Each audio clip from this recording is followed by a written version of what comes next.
Sa loob ng halos 4 na dekada, namayagpag si Jamie Rivera sa industriya ng musika. Hindi lamang bilang isang mang-aawit, kundi bilang isang tagapaghatid ng inspirasyon at pananampalataya. Kilala bilang inspirational diva, ginamit niya ang kanyang tinig upang ipalaganap ang kabutihan, pagmamahal sa kapwa at malalim na debosyon sa Diyos. The Philippines Showbiz List presents Awit at Pananampalataya ni Jamie Rivera. The beginning of Jamie's musical mission. Bago pa man siya makilala bilang isang inspirational singer, si Jamie Rivera o Mary Jane Cruz Mendoza ay nagsimula sa industriya noong 80s bilang isang pop singer. Subalit nagkaroon ng malaking pagbabago sa kanyang buhay nang siya ay maanyayahang kumanta para sa isang selebrasyon. Sa huling bahagi ng 1999, bagamat iniisip niyang magretiro dahil sa kakaunting proyekto sa showbiz, humiling ang kanyang nakakatandang kapatid na si June Cruz na siya ay kumanta para sa isang mahalagang okasyon. Ayon kay Jamie, maaga siyang naimpluwensyahan ng kanyang kuya na miyembro ng charismatic group na Ligaya ng Panginoon. Malaki ang papel nito sa pagtutok niya sa religious music. Noong una ay inisip ni Jamie na simpleng selebrasyon lamang ng kaarawan ni Jesus. Ngunit lumabas na ito ay para sa Jubilee 2000, ang Great Jubilee. Dito niya inawit at nirecord ang Jubilee song. Tinuturing ni Jamie ang kantang ito bilang simula ng kanyang landas bilang inspirational artist. Malaki ang naging epekto nito sa kanyang pananaw sa buhay at musika. Naniniwala siya na ito ay hindi basta pagkakataon lamang, kundi isang divine providence. Ayon kay Jamie, ang pangyayaring ito ang nagbukas ng kanyang buhay tungo sa isang malaking misyon. Gamitin ang musika bilang daluyan ng salita ng Diyos hindi lamang sa Pilipinas, kundi pati sa buong mundo. Matapos ang Jubilee song, lalo pang lumawak ang misyon ni Jamie sa musika. Noong 2001, matapos niyang kantahin ang kanyang hit song na Heal Our Land sa okasyon ng People Power Revolution 2, binigyan siya ng manunulat na si Ron Romulo ng bansag na inspirational diva. Bukod sa kanyang hit songs, kilala rin si Jamie bilang singer sa ilang mahahalagang pagtitipon ng simbahang Katoliko. Noong 2003, inawit niya ang Only Selfless Love, ang theme song para sa World Meeting of Families noong 2003 bilang parangal kay Pope John Paul II. Noong 2015, nakapag-perform din siya para kay Pope Francis noong apostolic visit nito sa Pilipinas kasama ang kantang We Are All God's Children. Nirecord naman niya noong 2021 ang We Give Our Yes, opisyal na mission song para sa 500 years ng Kristyanismo sa Pilipinas.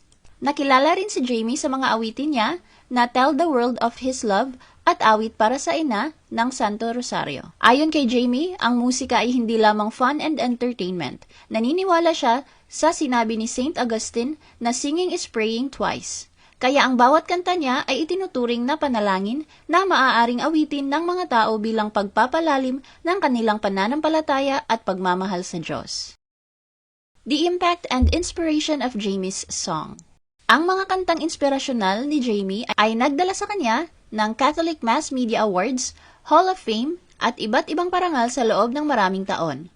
Aniya, ang kanyang mga kanta ay nagpapalawak ng pananampalataya, pag-asa, at pagmamahal ng mga tagapakinig. Ang mga awitin tulad ng Heal Our Land ay nagiging panalangin sa panahon ng pagsubok at nagpapaalala na ang tunay na yaman ay ang Diyos at ang kabutihan sa kapwa.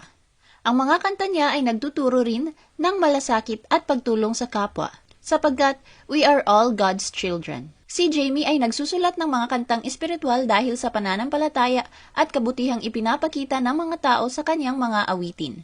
Namamangha siya sa pagsunod sa Diyos sa gitna ng mga pagsubok at nais niyang ipakita ito sa pamamagitan ng musika upang mapalakas ang pag-asa at pagmamahal ng mga tagapakinig. Patungkol naman sa kanta ng kanyang buhay, ayon kay Jamie, ito ay ang My Life is in Your Hand ni Kathy Truccoli. Ipinapaalala raw nito na kahit hindi natin alam kung ano ang dadalhin ng bawat araw, ang Diyos ay palaging kasama natin at dapat itong maging inspirasyon sa bawat hakbang ng buhay. Nang tanungin kung paano niya nararamdaman ang titulong Inspirational Diva, sinabi niya sa panayam na hindi niya ito pinangarap o itinakda para sa sarili.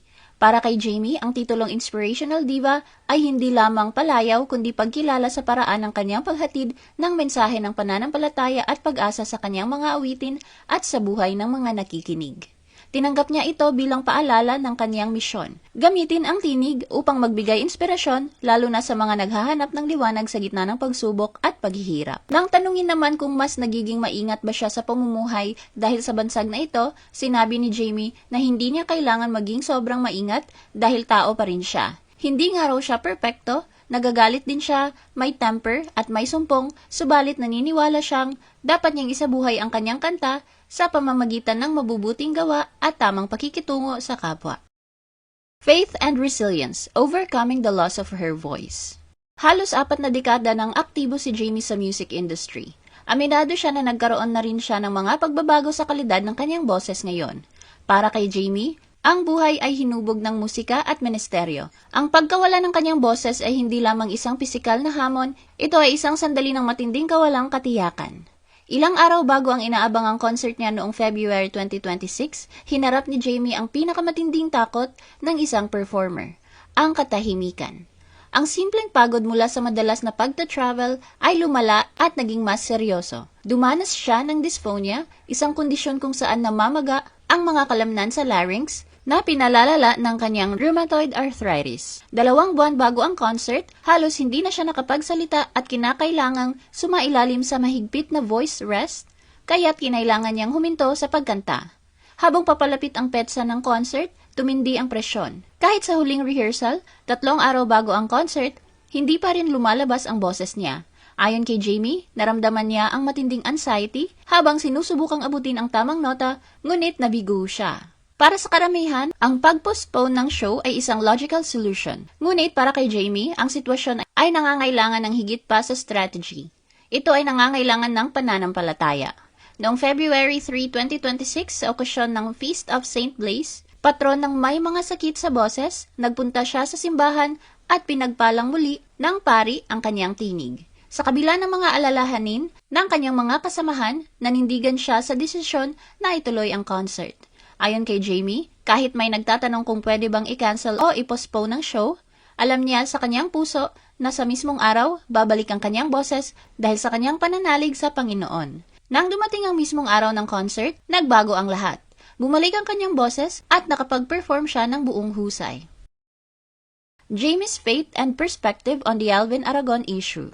Sa isang panayam sa Fast Talk with Boy Abunda kamakailan, ibinahagi ni Jamie ang ilan sa kanyang personal stories, kabilang na ang tungkol sa kanyang pananampalataya. Dito ay nagbigay siya ng opinyon tungkol sa pananaw na dapat magpasakop ang misis sa mister. Ayon kay Jamie, ang submission sa kasal ay hindi dapat maging diktado o magpahina sa pagkatao ng babae. Ito ay bahagi lamang ng partnership ng mag-asawa na nangangailangan ng mutual respect, komunikasyon at pag-a-adjust ng parehong panig upang maging balanseng relasyon at makamit ang tunay na samahan sa pamilya. Bukod dito, hindi rin sumang-ayon si Jamie sa kontrobersyal na pahayag ni Alvin Aragon na mapupunta sa impyerno ang mga miyembro ng LGBTQ+ community. Ayon sa kanya, ang kabutihan at pagmamahal sa kapwa ang sukatan ng pananampalataya, hindi ang sexual orientation. Ibinahagi ni Jamie ang kanyang personal na karanasan sa industriya, kung saan marami sa kanyang makeup artist, stylist at kasamahan sa provincial tours noon ay miyembro ng LGBTQ+ community na tumulong sa kanyang tagumpay. Tinawag ni Jamie ang mga ito na kanyang angels. Sa kanyang pananaw, ang mga taong mabuti at tumutulong sa kapwa ay mapupunta sa langit. Ang mga pahayag na ito ni Jamie ay nag-iwan ng malawak na diskusyon tungkol sa tamang balanse ng faith at good works. Hindi nag-atubiling magbigay ng kanyang sariling reaksyon si Alvin na naging sentro ng usapin ang pananampalataya lalo na sa kanyang mga pahayag at paniniwala kaugnay sa LGBTQ+ community at kung paano dapat tingnan ang mga ito sa konteksto ng relihiyon. Sa kanyang social media post, gamit ang verse mula sa Book of Isaiah, lahat ng mabubuting gawa ng tao kung hiwalay sa pananampalataya kay Hesukristo ay parang maruming basahan.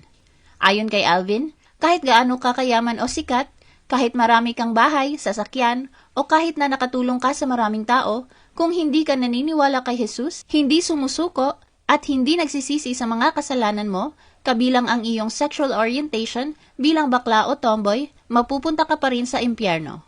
Ipinunto niya na kahit gaano pa kabuti ang ginawa ng isang tao, hindi ito sapat upang makamit ang langit kung wala ang paniniwala sa Ebanghelyo at kay Kristo.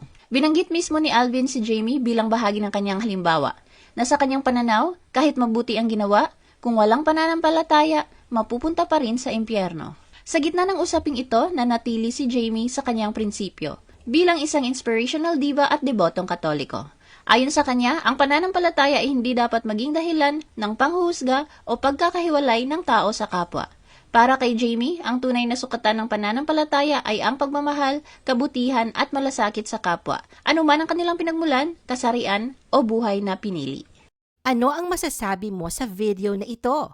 Mag-like o mag-react at huwag mahiyang mag-comment. For our YouTube viewers, huwag kalimutan mag-subscribe at i-hit ang notification button. At para sa aming Facebook viewers, mag-like at follow sa aming Facebook page para updated ka sa mga showbiz chika. Thanks for watching!